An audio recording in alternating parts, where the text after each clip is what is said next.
What's up YouTube? It's Brax Tech again with another laptop to share with you guys. Today I have the Lenovo Legion Slim 7 Advantage Edition.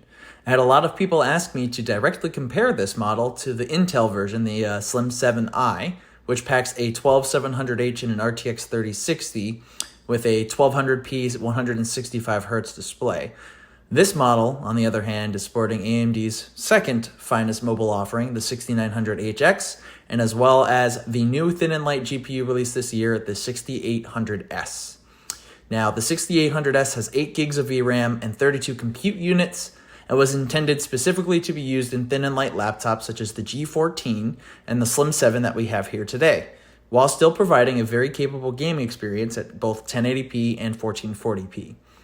The total graphics power of the 6800S within this laptop here is 90 watts, though AMD's site says up to 100, so things might change as drivers and firmware mature. Now, before we get into some of the details, I wanted to quickly talk about the chassis and the design itself. Just like the Intel variant, the Slim 7 Advantage Edition is incredibly rigid and very slim, as they share the same chassis design themselves. The keyboard deck and palm rest areas have basically no flex when pressed on, even with a lot of force, so I was very impressed by that.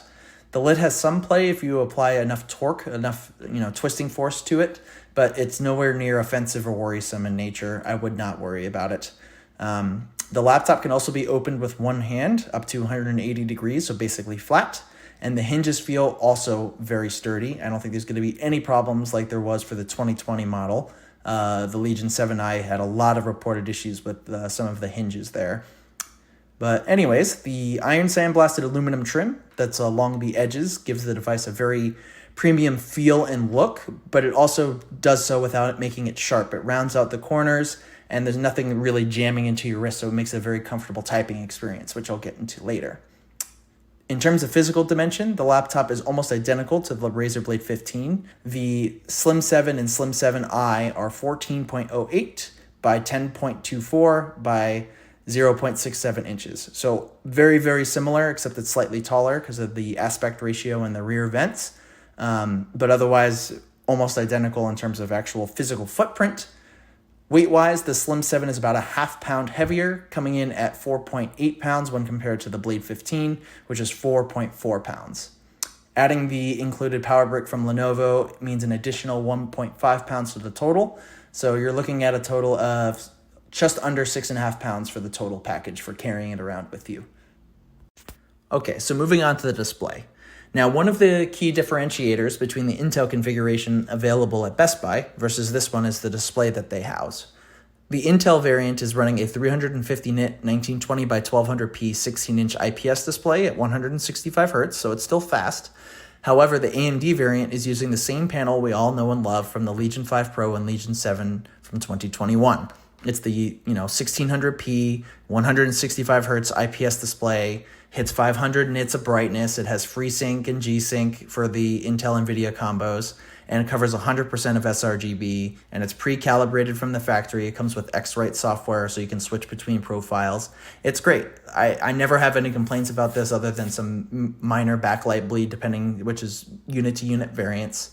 So nothing really major to complain about. It's bright, it's color accurate, it's fast. Basically anything a gamer would want, it has. It's still one of the nicest IPS displays in a gaming laptop on the market today, given its specs, and I think it's a great competitor still to the OLED 240Hz display that's available from MSI and soon to be Razer. More details about the panel, its response time, and color gamut can be found here. Go ahead and leave the link in the description for you guys to check out if you need further details. Okay, so moving on to the keyboard and trackpad. Much of my commentary is going to be very similar to the video I did on the Intel Slim 7i, since they share the same chassis and trackpad, just an FYI. So if it seems like I'm repeating things, it's because I am. They have the same layout. They still have the number pad on the right, offset trackpad on the left.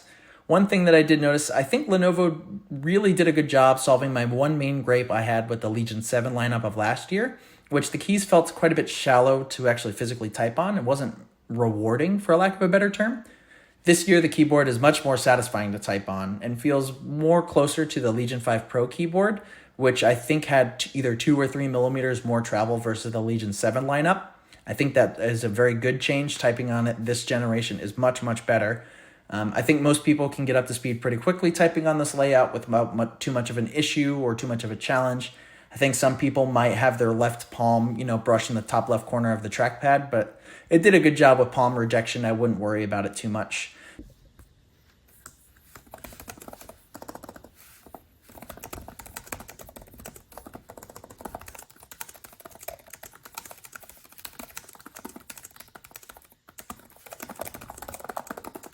The one differentiator on the keyboard, though, between the Intel and the AMD variant, this one does not have per key RGB. It's just white backlighting in 3 different stages, which I thought was an interesting compromise. I'm not entirely sure why they chose to do that, but it is what it is, I guess. The trackpad is the same exact size as last year's Legion 7. It's about 3 inches by 4.5 inches, or 72 by 120 millimeters. They're both glass. I would say the 7 and Slim 7 are held into place within the chassis itself in a much more secure way. And what I mean by that is that there was no wobbling or rattling when I tapped on it lightly, and it felt very stable when I clicked on it. It felt good. I owned a few of the 2021 models, and all 3 of the Legion 7s that I had actually had some play to the trackpad that made it rattle or make some unnecessary noise. So this was a nice change for me in particular. Other than that, it glides super smoothly, handles all my gestures perfectly with precision drivers, and gets the job done quite well. All right, so for ports, the Slim 7 Advantage Edition seems to be slightly worse than the Intel variant, though I don't have an explanation as to why Lenovo made these design choices. There's one less USB-A port on the rear compared to the Intel one. It doesn't support USB 4, though that's yet. Supposedly one of the Type-C ports on the left of the AMD version will be updated via firmware to support that bandwidth. And the real kicker is that there's only 1 NVMe slot versus 2 in the Intel one. The AMD one is 4.0 speeds, but the fact that there's 1 whole drive slot missing, I'm not sure if this is, again, I don't know if this is a bandwidth issue or something else, but I think that's a real bummer, as making a compromise on a more expensive device where you're spending almost $2,000 before tax to only get 1 storage slot versus 2 in a cheaper device. I believe the Intel version is on sale for $12.99 or $13.99 right now. So making that kind of sacrifice for a gaming laptop seems really odd to me. Other than those differences, they're identical. So the AMD version has 2 USB 3.2 Gen 1 ports, 2 USB-C 3.2 Gen 2 ports, both of which support power delivery up to 135 watts in DisplayPort 1.4. It has 1 HDMI 2.1 port in the rear, 1 SD card reader, and of course the headphone microphone combo jack.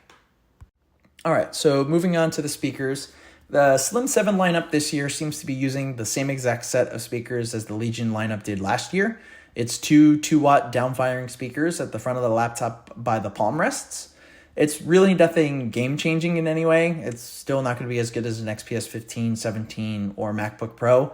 But there's also nothing particularly bad or horrible to complain about. I think they do a decent job. I do think they are tuned a little bit better in terms of EQ to my untrained ear over last year. I think they do sound slightly better when comparing them, especially when handling the lower end of bass. I think they did a decent job. I think most users will be satisfied with how they sound, but not blown away or overly impressed in any sort of capacity.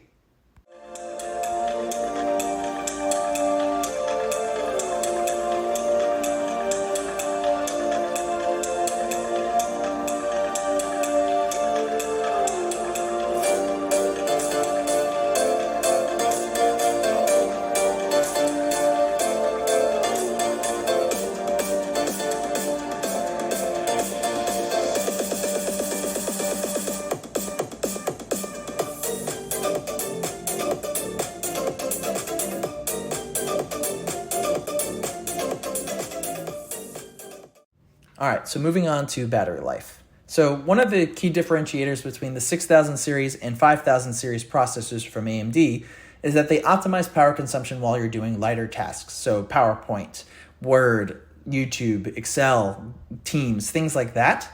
The goal in mind was to augment your battery life when doing those lighter tasks when you're on the go. Unfortunately, there is still no 99 watt-hour battery configuration available in the United States. I'm not sure if you'll be able to purchase that battery and swap it later down the line, because I'm not really sure if the connector is going to be different or anything like that. So right now it's just conjecture. You likely will be able to do that. But for now, you are stuck with a 71 watt hour battery, and that's the same between the Intel and AMD variant. So to preface, I did all of these tests that I'm about to discuss with you guys in Lenovo's quiet mode, which is a specific power profile that's offered by cycling by pressing Function and Q on the laptop.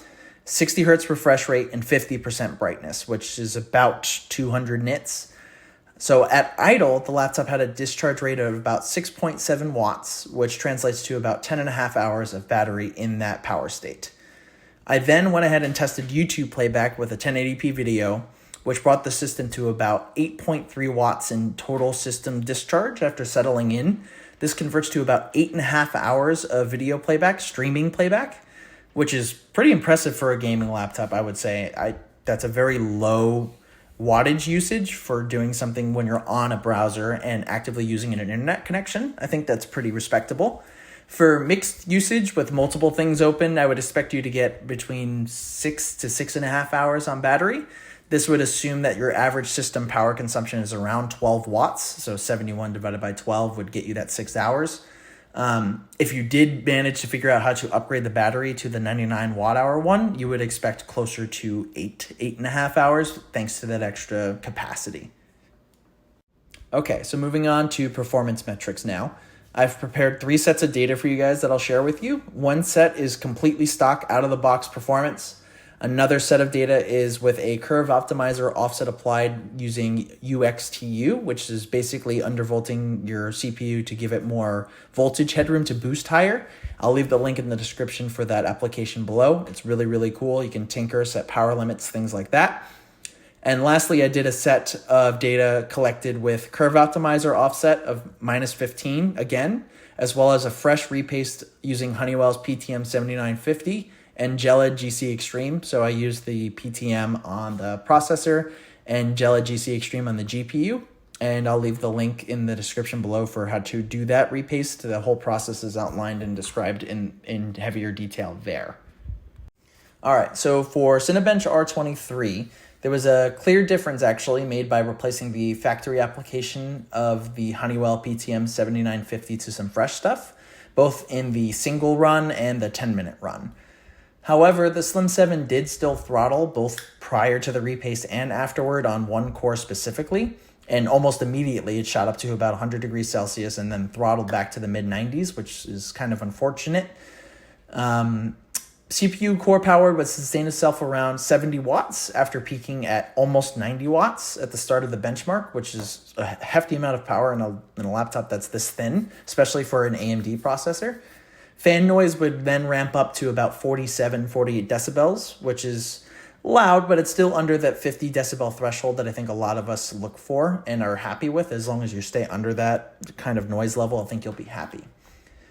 For those that are looking to tame the temperatures a little bit without resorting to an exotic thermal interface material like liquid metal or something, I'd recommend using a software to artificially limit power to something like 60, 65 watts.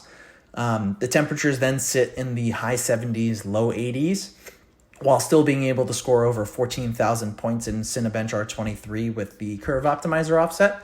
I think that's a level of performance that most people would be comfortable and happy with while also not dealing with throttling in any way.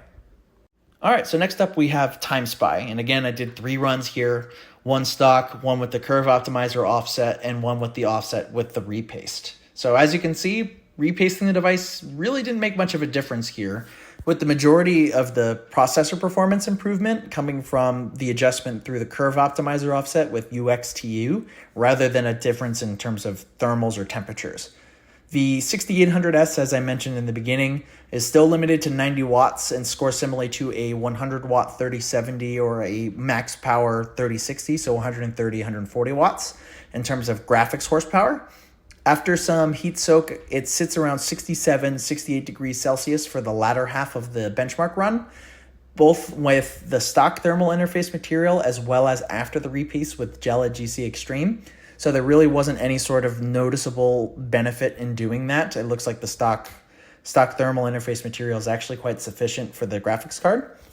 I did notice the fan noise would also ramp up pretty quickly, again to about 48, 49 decibels within the first 10, 15 seconds of the run. So Lenovo is running an aggressive fan curve, which is a good thing. It prevents your cooling solution from getting heat soaked faster and also prevents you from throttling a little bit longer. All right, lastly, we have the Shadow of the Tomb Raider that has a built-in benchmark. I ran all 3 of these tests at 1080p, the highest preset available, obviously with ray tracing off. So again, really there isn't much of a difference made from the repaste, and shockingly not from the curve optimizer offset being applied either. It always ranged between 113 to 115 FPS, so really not much of a difference. I reran it a few times to make sure, but I kept getting that same 114, 115 FPS. Though I will say, getting that kind of results is, at these settings and resolution specifically, are still pretty impressive, considering that the GPU is limited to 90 watts. I think 3070 laptops with 11th gen Intel CPUs and 5th gen 5000 series AMD CPUs are still getting around this frame rate target, so between 112 to 120, even with them running at higher total graphics power. So 125 to 140 watt GPUs are performing very similarly to this 90 watt GPU. So it's very efficient. The 6800S in this benchmark, once again, like to hover around the high 60s. I don't think I ever saw it peak above 70 degrees. However, the CPU did run quite a bit warm in this. It peaked at 91 degrees and pretty much peaked regularly into the low 90s at the start of the bench for each of the runs, but sustained itself mostly in the low 80s otherwise. All right, so wrapping it up with some final thoughts from me on the device as a whole, and we'll start with the pros. Number 1, it has excellent build quality. Chassis is very rigid, feels very premium, and looks very premium. It looks understated. It doesn't have a lot of crazy design language. I think you could bring this to any sort of coffee shop, business meeting, wherever else in public. I don't think anybody would even think this is a gaming laptop, maybe for the rear vents. Other than that, it looks awesome. Number 2, there's great processor efficiency for lighter loads, lighter tasks. You can get some very respectable battery life out of this machine, despite it not having the 99 watt-hour battery. I think comfortably you can get 7-8 hours without really doing a ton of tweaking in the registry or things like that.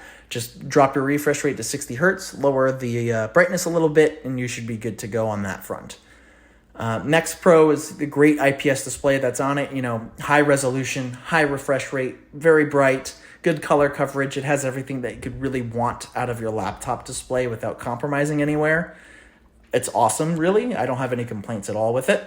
And lastly, it's respectable performance, especially given its size and its power constraints.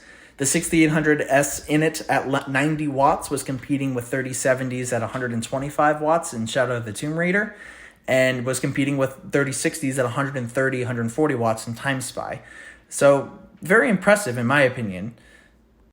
So the cons of the device, however, starting with the fact that I did a fresh repaste, still with the Honeywell phase change material, the 6900HX still ran quite hot and throttled in Cinebench R23, and got quite hot, though not throttled, in CPU heavy titles, so like high 90s in Shadow of the Tomb Raider and like other games like that.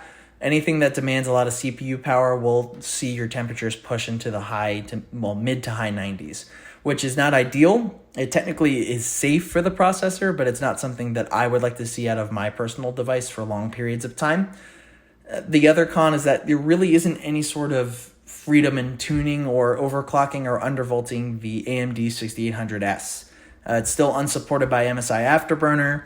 There's no sort of tuning tab that allows you to change voltages or clock speeds in AMD's graphics control panel, which is kind of a bummer for somebody like me that loves to tweak and tune their devices. It might not be a con for somebody that just turns on their laptop and plays, right? They don't monitor all of their temps and voltages and power draw, in which case, that's not a con in any sense. But realistically, it's still a $2,000 device. It's not on sale like the Intel variant is, so it's a little bit unfair. This one might go on sale soon too. But as of today, which is 8/28/2022, the Intel version is a better choice. It's $600 less, offers very similar GPU performance depending on the title, and also offers better CPU performance, albeit at more power. It is a 12700H that loves to pull power, 100 and 120 watts and so on. but it's also significantly cheaper. $600 is a lot of money. You could use that to buy storage, of which the AMD one only has one storage slot. So that kind of stinks as well when you compare it. There's just a lot of competition at the $2,000 space, right? There's stuff that either outperforms it at that price point while only being ever so slightly thicker or ever so slightly heavier, or there's stuff that offers similar performance that's a little bit cheaper. $1,400-$1,500 can get you this performance as well. So I think a lot of what you're paying for is that premium chassis design and premium build quality, but the Intel variant offers that also while being much, much cheaper. All right, guys, well, that will wrap up today's video on the Lenovo Legion Slim 7 Advantage Edition. I hope you all found something useful out of this video, or it helped you make or not make your next laptop purchase based on some of the things that we covered here today. Or if you have any further questions, absolutely leave a comment. I'll try to get back to you as soon as I can. I should have the device for another few days so I can answer specific questions for you guys. And as always, thank you guys for watching, and I'll see you guys for the next one.